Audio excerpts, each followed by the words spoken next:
Hello, my dear students. This is Mad Doc. So during this session, I'm going to discuss brief discussion about what is differentiation. What is differentiation?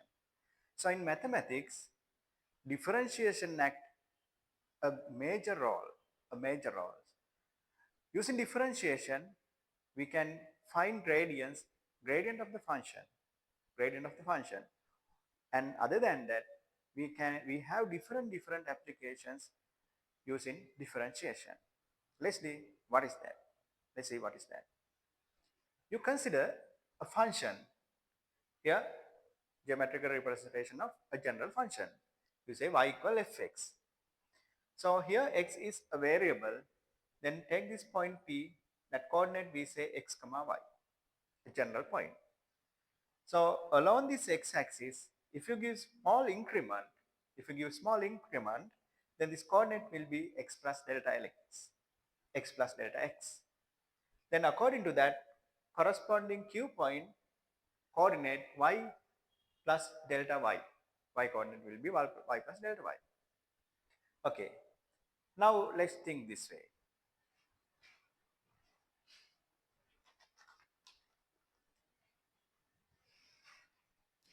Now you consider this relation. So I told you this is small increment, no?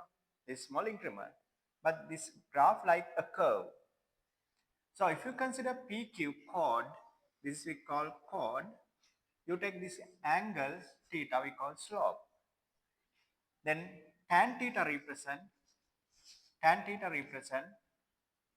delta y divided by delta x. Here this part delta y, this part delta x. So further we say this one gradient of chord PQ. Here we say gradient of chord PQ.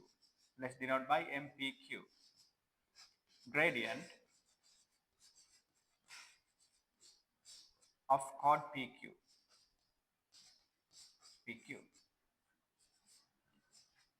Gradient of chord PQ. Okay, now let's do this say.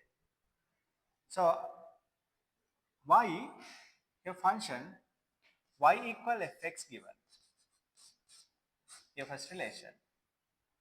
So according to x plus delta x, corresponding image will be y plus delta y. Therefore, y plus delta y equal fx plus delta x, your second relation. Now let's find this delta y divided by delta x. Then subtract 2 by 1. 2 by 1.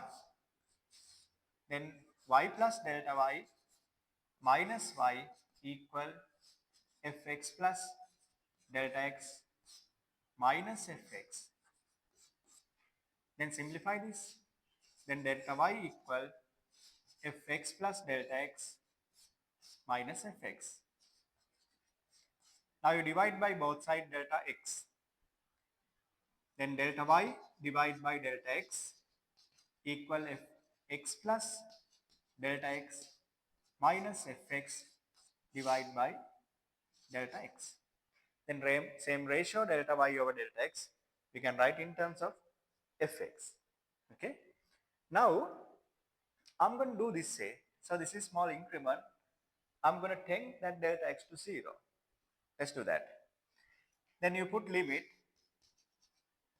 delta x goes to 0. Delta y divided by delta x. Then right side also limit delta x goes to 0. Fx plus delta x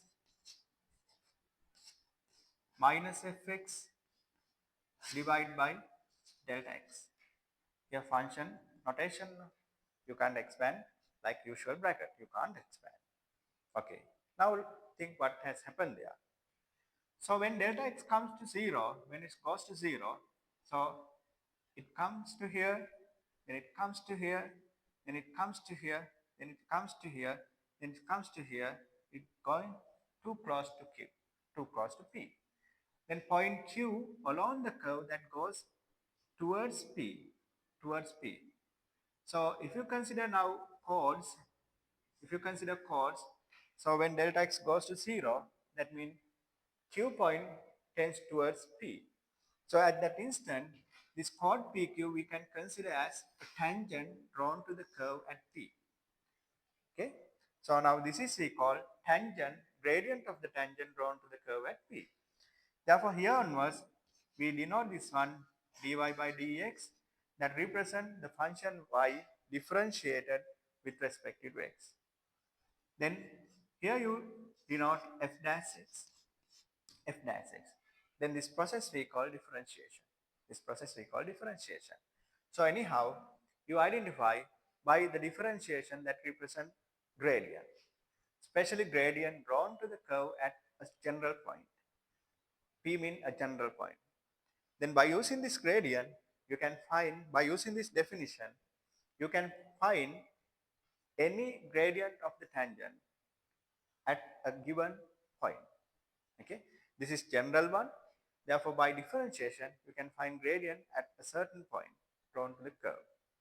Okay, that's the fundamental definition of differentiation. Then using this differentiation, you can mainly identify critical points. You can identify local maximum, local minimum, and inflection point, and so on. So we can differentiate a function again and again, again and again. Then this process we do again and again to get higher order derivatives. That's the thing about differentiation. Thank you for watching us.